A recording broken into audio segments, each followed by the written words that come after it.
Hello guys, क्या हाल चाल। तो हम BPHCT 133 का क्वेश्चन नंबर 3 जो कि लास्ट क्वेश्चन है इसका वो लेकर आ गए। इसमें 10 मार्क्स का क्वेश्चन आता है, 2 ऑप्शंस होते हैं, डू एनी वन। तो एक ही क्वेश्चन आपको 10 नंबर देगा, तो यार ऑब्वियसली इंपॉर्टेंट तो है ही। तो चलेगा जी, इसको सोल्व करते हैं। तो क्वेश्चन नंबर 3 का जो ए पार्ट है जो कि 10 मार्क्स का है, क्या बोल रहा है? स्टेट गोस लो इलेक्ट्रिक फील्ड के लिए associated with symmetric charge distribution, spherical charge distribution, है ना। स्फेयर है, रेडियस क्या है? आर, कैपिटल आर है। अब ये चेक करना है आपको ध्यान से। यूनिफॉर्म वॉल्यूम चार्ज डेंसिटी दे रखी है, और इसी गोस लॉ से अपने को फाइंड आउट करना है दो जगह पे, आर ग्रेटर देन आर और आर स्मॉलर देन आर। ठीक है जी, यहाँ पे सेम मत रखिए आप, डिफरेंट रख लीजिए, स्मॉल आर रख लीजिए एक जगह, ठीक है ना। तो इसमें बेसिकली क्या बोल रखा है, देखो पहले तो अपने को गोस लॉ को एक्सप्लेन करना क्या होता है इलेक्ट्रिक फील्ड के लिए, है ना। उसके बाद अपने को एक स्फेरिकल चार्ज डिस्ट्रीब्यूशन में, जैसे मान लो अपने को एक रो दे रखी है, रो क्या होती है? Volume charge density. क्या होती है? वॉल्यूम चार्ज डेंसिटी, जो कि होती क्या है? Charge per unit volume. मतलब एक वॉल्यूम के अंदर चार्ज कैसे डिवाइड हो रखा है, बट हो रखा है यूनिफॉर्मली डिस्ट्रीब्यूशन, आपको दे रखा है यूनिफॉर्मली डिस्ट्रीब्यूशन। नाउ अपने को सबसे पहले गोस लॉ एक्सप्लेन कर लेते हैं ना, स्टेट कर लेते हैं। तो क्या करता है Gauss law? Gauss law states that total electric flux. अब इलेक्ट्रिक फ्लक्स क्या होती है? ई डॉट ए, समझ रहे हो? ई डॉट ए होती है, ई डॉट प्रोडक्ट है तो ई ए कोस थीटा हो जाता है ना। डॉट प्रोडक्ट को सोल्व करते हैं। तो अभी देखो यार, आप कहोगे कि इससे पहले के कुछ क्वेश्चंस में तो आपने फ्लक्स अलग बताई थी। अब देखो यार, फ्लक्स एक टाइप की नहीं होती, फ्लक्स होती है इलेक्ट्रिक फ्लक्स अलग होती है, मैग्नेटिक फ्लक्स अलग होती है ना। और उससे एक और होती है वेक्टर फील्ड के लिए फ्लक्स अलग होती है। तो ये अलग अलग टाइप की हैं। हम इलेक्ट्रिक फील्ड की बात कर रहे हैं, तो उसके लिए गोस लॉ पढ़ रहे हैं। तो total electric flux through a closed surface is equal to 1/ε0 times charge enclosed by the surface. ठीक है जी, कोई सरफेस है, उसके अंदर जितना चार्ज होगा, उस पूरे चार्ज को अगर मैं ε0 से डिवाइड कर दूं, तो वो क्या हो जाएगा? उसके टोटल इलेक्ट्रिक फ्लक्स के इक्वल हो जाएगा। ठीक है जी, इलेक्ट्रिक फ्लक्स के इक्वल हो जाएगा। तो ये बोलता है अपने को गोस लॉ। तो इसकी डेफिनेशन आप ऐसे लिख सकते हो, इलेक्ट्रिक फ्लक्स को ऐसे डिनोट करते हैं, equals to integration of E dot d A. देखो छोटे छोटे एरिया के लिए हम इंटीग्रेट करेंगे, तो ये ऑब्वियसली ई डॉट ए ही आना है ना, equals to Q enclosed upon ε0। अब इसके बारे में अपने को बात करनी है, अब ये अपने को डिराइव करना है। चलो चलिए करते हैं। इसमें क्या है अपने पास? देखो गिवन क्या है, सबसे पहले तो स्फेरिकल चार्ज डिस्ट्रीब्यूशन दे रखा है, रेडियस आर है। अब अगर आर रेडियस है स्फेयर का, तो इसकी वॉल्यूम क्या हो जाएगी? 4/3 पाई आर क्यूब। ये हो गई रेडियस। आर अगर रेडियस है तो इसकी वॉल्यूम, स्फेयर की वॉल्यूम। ठीक है जी। अब यूनिफॉर्म वॉल्यूम चार्ज डेंसिटी है रो है यूनिफॉर्म वॉल्यूम चार्ज डेंसिटी। तो रो इंटू वॉल्यूम अगर मैं कर दूं तो क्या आ जाएगा? चार्ज आ जाएगा, क्योंकि देखो रो क्या होता है? Q upon V. अगर इसको मैं वी से मल्टीप्लाई कर दूं तो ऑब्वियसली चार्ज आ जाएगा ना यार, है ना। अब देखो, लेकिन इसकी अगर मैं वॉल्यूम से मल्टीप्लाई करूंगा, इसके उसकी वॉल्यूम से, तभी आएगा वो अपने पास। ठीक है जी, केस फर्स्ट लेते हैं, outside the sphere. Outside the sphere के अंदर अपने को क्या रखना है? देखो एक स्फीयर लिया है, इस स्फीयर के अंदर अब चार्ज भरा हुआ है ना। इसका रेडियस है कैपिटल आर। क्या है कैपिटल आर? तो हमने एक आउटसाइड द स्फीयर एक क्या लिया, आउटसाइड द स्फीयर हमने एक पॉइंट ले लिया जहां पे हमें इलेक्ट्रिक फील्ड फाइंड आउट करनी है। तो इसका रेडियस क्या हो गया? डिस्टेंस क्या हो गया सेंटर से? Small r. अब देखो small r is capital N, big R, जो ये हमने कैपिटल आर लिया है, स्मॉल आर इससे बड़ा है। सो गाइस हम क्या करेंगे, जिस पॉइंट पे हमने लिया ना, उस पॉइंट पे हम बनाते हैं गॉसियन सरफेस। गॉसियन सरफेस इसको बोलते हैं। वो भी क्या होता है? स्फीयर के लिए स्फीयर होता है। इस गॉसियन सरफेस पे हम एक लेते हैं छोटा सा एरिया। अब इस छोटे से एरिया के लिए देखो, इस छोटा सा जो एरिया होता है ना, इस एरिया का जो एरिया वेक्टर होगा वो होगा इस डायरेक्शन में। अब देखो यार, ये अगर कोई हमारी रिंग है जो कि टेढ़ी रखी हुई है, तो इसके लिए इसका एरिया वेक्टर होता है इस डायरेक्शन में, समझ रहे हो। अगर ये सर्कल है कंप्लीट, अब ये सीधा ऐसे ही रखा हुआ है, तो इसका क्या हो जाएगा? आपकी तरफ, बाहर की तरफ निकल के आएगा एरिया वेक्टर, समझ रहे हो। तो इसका एरिया वेक्टर इधर, इसकी वजह से यहाँ पे इलेक्ट्रिक फ्लक्स जो फील्ड होगी वो भी इसी डायरेक्शन में, तो दोनों का एंगल क्या हो गया? 0 डिग्री। तो जो हम integration of E dot d ए करते हैं, तो ई डी ए कोस थीटा हो जाता है वो। तो ये तो हो गया कोस थीटा 1। क्यों? क्योंकि कोस 0 डिग्री क्या होता है? 1। ठीक है जी। तो बचा क्या? सिर्फ ई डॉट डी ए बच गया। तो इसको अपन पूरा अच्छे से सोल्व करें अगर, तो integration of E dot d A equals to Q enclosed upon ε0, यही था। अब क्यू एनक्लोज्ड तो अपने पास वैल्यू आ चुकी है, क्यू एनक्लोज्ड की वैल्यू क्या आ चुकी है?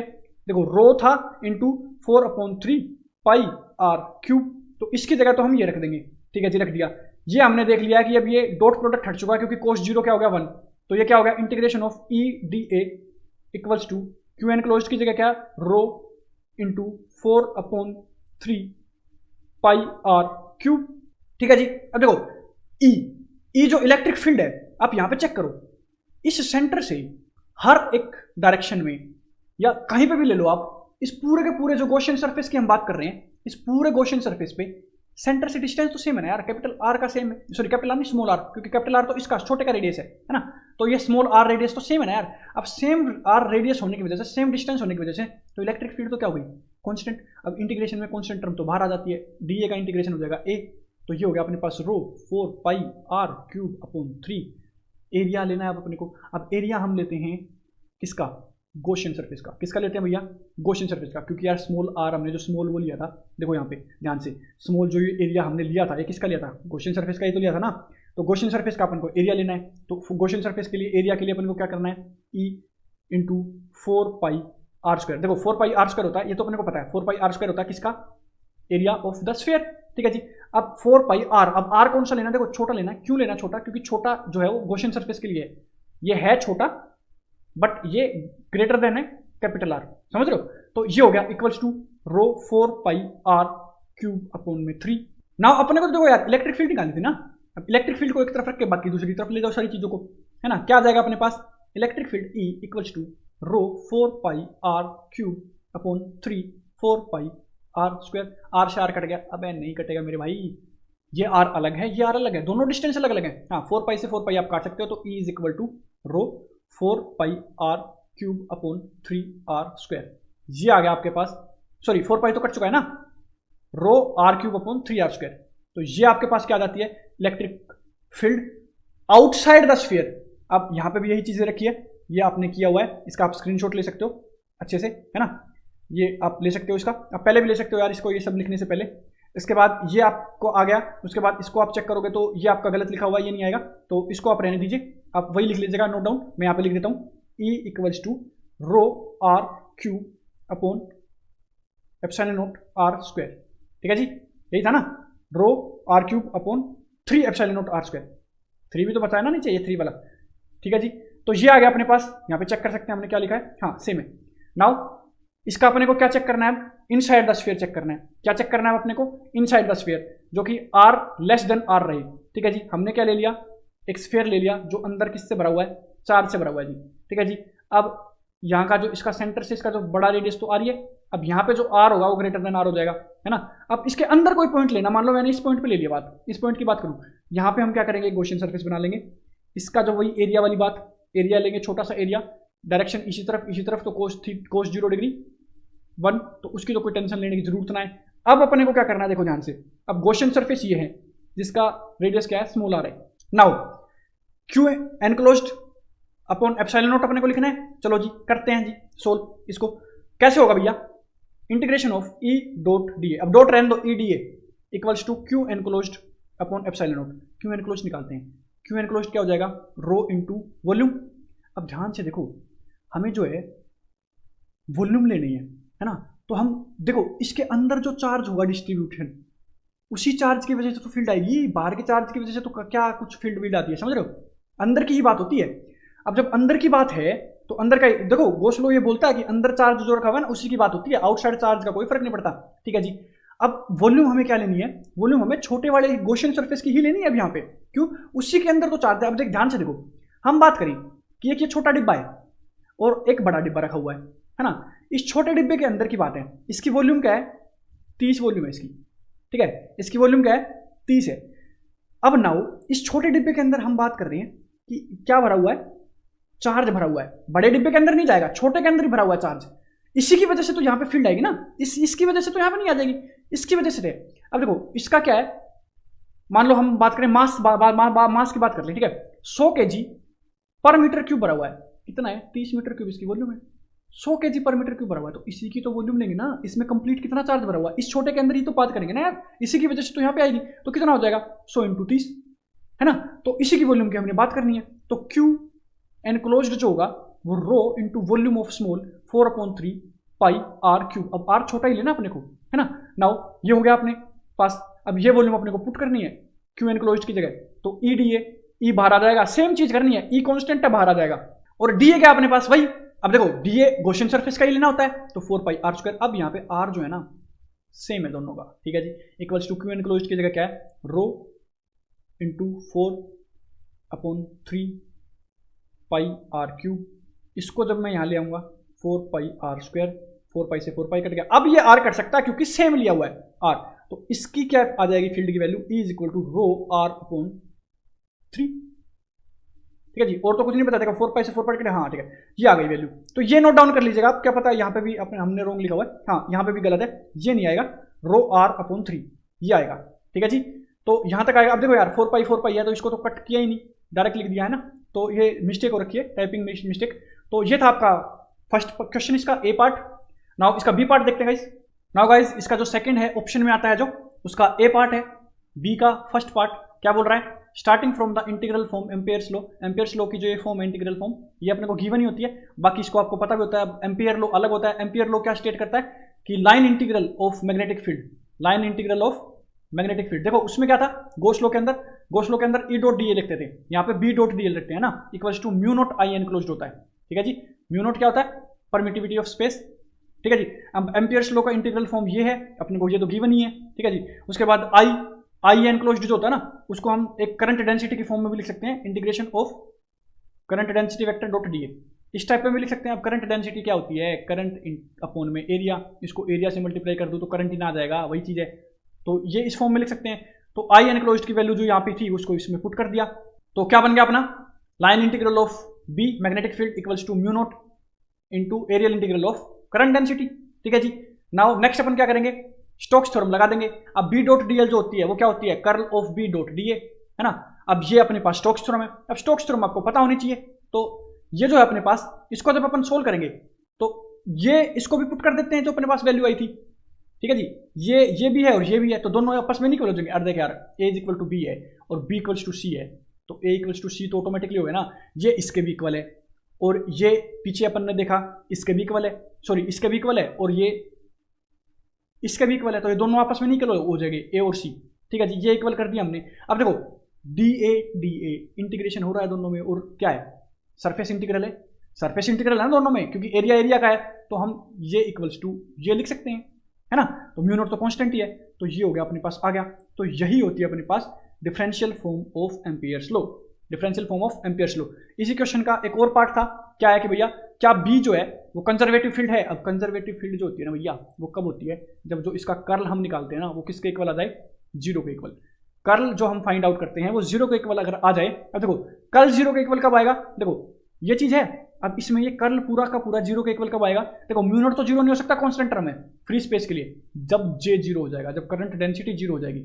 अब करंट डेंसिटी जीरो हो जाएगी, देखो यहाँ पे लिखा हुआ है, अगर जे जीरो है तो कर्ल जीरो है, कंजर्वेटिव है, अगर जे जीरो नहीं है तो कर्ल जीरो नहीं है तो नॉन कंजर्वेटिव है। तो ये हमने कंडीशन भी देख ली। नाउ इसका जो सेकंड पार्ट है, ये यहाँ पे सी लिखा हुआ है, बट ये क्या है बेसिकली इसका सेकंड पार्ट है, बी का सेकंड पार्ट है ना। तो क्या बोल रखा है भैया, किस कंडीशंस के under do the following varying electric and magnetic field, electric field दे रखा है, मैग्नेटिक फील्ड दे रखा है ना, जे की डायरेक्शन में है और ये क्या है आई की डायरेक्शन में, तो ये एक्स डायरेक्शन में दे रखी है, ये अपनी वाई की डायरेक्शन में दे रखी है। ठीक है जी, with E naught and B naught as constant, ये और ये कॉन्स्टेंट है। सेटिस्फाई द इक्वेशन, किस कंडीशन में इक्वेशन को सेटिस्फाई करेगी। ठीक है जी, चेक कर लेते हैं। इलेक्ट्रिक फील्ड की अपने को इक्वेशन गिवन है, मैग्नेटिक फील्ड की अपने को इक्वेशन गिवन है। ठीक है जी, to check conditions Faraday law की, ये जो इक्वेशन दे रखी है अपने को क्या है, Faraday law of electromagnetic induction, इसकी ये इक्वेशन दे रखी है। नाउ सबसे पहले अपन देखो यार, अब इसको सेटिस्फाई करना है ना अपने को, ये कर रही है नहीं, तो इसका राइट हैंड साइड और लेफ्ट हैंड साइड अगर आप निकाल दें, ये जो है अपने पास लेफ्ट हैंड साइड है, ये राइट हैंड साइड है, इन दोनों को निकाल के अगर देखें तो क्या इक्वल होना चाहिए, दोनों का मैग्नीट्यूड भी इक्वल आना चाहिए, और क्योंकि वेक्टर फॉर्म में है तो इसकी डायरेक्शन भी इक्वल आनी चाहिए। तो दोनों अगर इक्वल आ रही हैं तो हम कह सकते हैं कि यहाँ से सेटिस्फाई कर रही है। अब देखो मैं ये कह दूँ कि LHS equals not equals to RHS, तो इक्वेशन सेटिस्फाई नहीं करेगी ना ऑब्वियसली। तो इसका क्या करेंगे, पहले तो लेफ्ट हैंड साइड निकाल लेंगे, तो कर्ल निकालना होता है। अब देखो वाई कंपोनेंट में सिर्फ ई से निकालना है ना अपने को, ई किस में था, सिर्फ जे में था, तो किस में था, ओनली वाई कंपोनेंट में, जो डिपेंड किस पे कर रहा है, लेकिन जेड पे और टी पे। तो इसका हम डायरेक्ट लिख सकते हैं इस फॉर्म में, जो कि आता कि अब देखो यार कर्ल जो होता है ना वो क्रॉस प्रोडक्ट होता है, क्रॉस प्रोडक्ट हमेशा परपेंडिकुलर डायरेक्शन देता है, परपेंडिकुलर डायरेक्शन देता है। तो वाई के परपेंडिकुलर डायरेक्शन ऑब्वियसली क्या होगी, जेड ही तो होगी।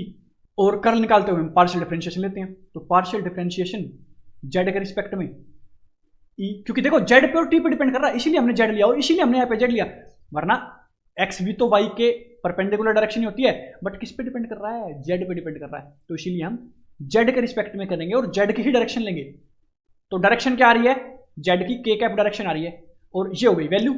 ठीक है जी, अब इसकी डायरेक्शन तो हमने देख ली, और इसको यार एक बार इंटीग्रेट भी कर दो ना, क्या दिक्कत है इसको, सॉरी डिफरेंशिएट भी कर दो ना इसको, क्या दिक्कत है। ई वाई की वैल्यू जो अपने पास यहाँ पे दे रखी है क्या हो जाएगी, ई नोट साइन का क्या हो जाएगा कोस, ये जो पूरा है इसके बाद क्या है Z minus v T into ये जो जेड की डिफरेंशिएशन करनी होती है, बट जेड तो जेड ही है, इसकी तो वन ही हो जाएगी, तो ये हो जाएगी, ये होगी E naught cos z minus v t, के डायरेक्शन में है तो इसलिए के कैप। ठीक है जी, ये वैल्यू आ गई, यहां तक कोई डाउट आई होप नहीं होगा। नाउ इसकी राइट हैंड साइड सोल्व करते हैं। क्या करना है, सिर्फ पार्शियल डिफरेंशिएशन टाइम के रिस्पेक्ट में बी का कर दो यार, और नेगेटिव में रखना है, ये हो गई बी। अब आई कैप में है तो आई कैप में इसकी डायरेक्शन रहेगी। ठीक है जी, अब अगर आई कैप में है तो कुछ नहीं है, इसको डायरेक्शन को इंटीग्रेट करना है तो आई कैप रखना है, इंटीग्रेशन में ही आ जाएगा। ठीक है जी, आई कैप में रहेगा। अब देखो यार मैग्नीट्यूड जाए भाड़ में, अपने को चाहिए थी दोनों चीजें वैसे तो, बट अब मैग्नीट्यूड का तो क्या ही कर लेंगे, बी नोट नहीं पता अपने को, है ना, कोस की वैल्यू नहीं पता है, जेड वी टी में की वैल्यू नहीं पता है, वी की वैल्यू नहीं पता, इनकी तो वैल्यू ही नहीं पता ना मेरे भाई। वैसे इसका डिफरेंशिएशन आप देख लो एक बार, क्या हो जाएगा वी बी नोट कोस का हो जाएगा साइन, है ना, जेड माइनस वी टी। अब ये क्या है, कोस का माइनस साइन होता है तो यहाँ पे माइनस आ जाएगा। ठीक है, तो वी टी का क्या हो जाएगा, अब यहाँ पे टाइम के रिस्पेक्ट में कर रहे हैं तो टाइम का भी होगा आगे वी, तो इंटू में वी, यहाँ पे इसलिए इंटू में वी मल्टीप्लाई किया है। ठीक है जी, ये भी आपने देख लिया, बट देखो है तो यार आई की डायरेक्शन में। अब देखो ना तो अपने को साइन की वैल्यू पता है, ना अपने को बी नोट की वैल्यू पता है, हम यहाँ पे देखेंगे डायरेक्शन की वजह से। किसकी वजह से देखेंगे, डायरेक्शन की वजह से। अब क्योंकि इसकी डायरेक्शन और इसकी डायरेक्शन दोनों की अलग है, तो ये कभी भी इक्वल हो ही नहीं सकते हैं, तो ये सेटिस्फाई नहीं करेगी। किस कंडीशन के अंदर सेटिस्फाई करेगी उसको देख लेते हैं। अब देखो, क्योंकि ये जो है कंपेयरिंग बोथ साइड, एलएचएस जो है के की डायरेक्शन में है, डिफरेंट डायरेक्शंस हैं के और आई, तो ये जो है सेटिस्फाई नहीं करेगी। तो इसको सेटिस्फाई करने के लिए अपने को क्या करना, वही चीजें लिखी हुई हैं, आप स्क्रीनशॉट ले सकते थे उसका। फील्ड को सेटिस्फाई करने के लिए ये जो है परपेंडिकुलर होती हैं कि एक दूसरे के, सबसे पहले तो देखो इलेक्ट्रिक फील्ड और जो मैग्नेटिक फील्ड होते हैं ना, वो एक दूसरे के क्या होती हैं, बी और जो अपनी क्या होती हैं ई, दोनों के आपस में परपेंडिकुलर होती है। और परपेंडिकुलर किसके होती है, वे ऑफ प्रोपगेशन के। प्रोपगेशन के मतलब जिस डायरेक्शन में वो चल रही है। ठीक है जी, तो रिलेटेड इन मैग्नीट्यूड बाय ये। अब देखो मैग्नीट्यूड से कैसे रिलेटेड होती है, बी नोट और ई नोट, इससे रिलेटेड। अब देखो हम कंडीशंस लिख रहे हैं कि अगर ये हो पॉसिबल और दोनों की डायरेक्शन हो सेम, तभी सेटिस्फाई कर पाएंगे। क्योंकि क्वेश्चन के अंदर क्या गिवन था, चलो क्वेश्चन दिखा देते हैं आपको। क्वेश्चन के अंदर क्या गिवन था कि do the following time varying electric field magnetic field satisfy the equation और अंडर व्हाट कंडीशंस, ये दिया हुआ है। तो किस कंडीशन के अंदर है हमने यहाँ पे बता दिया। देखो मैग्नीट्यूड ये इक्वल होना चाहिए, इसको सेटिस्फाई करना चाहिए, और डायरेक्शन क्या होनी चाहिए, सेम। तो इन कंडीशंस के अंडर होगा। तो आई होप आपको क्वेश्चन समझ में आए होंगे। तो यहाँ पे होता है अपना ये कंप्लीट। गाइज इसको एक बार दो बार आप देख के जाइए, अच्छे से इसको एक्सप्लेन कर दिया हमने, इसको आप पढ़ के जाइए। Thank you so much guys, मिलते हैं नेक्स्ट कंटेंट में, बने रहिए हमारे साथ। Thank you so much.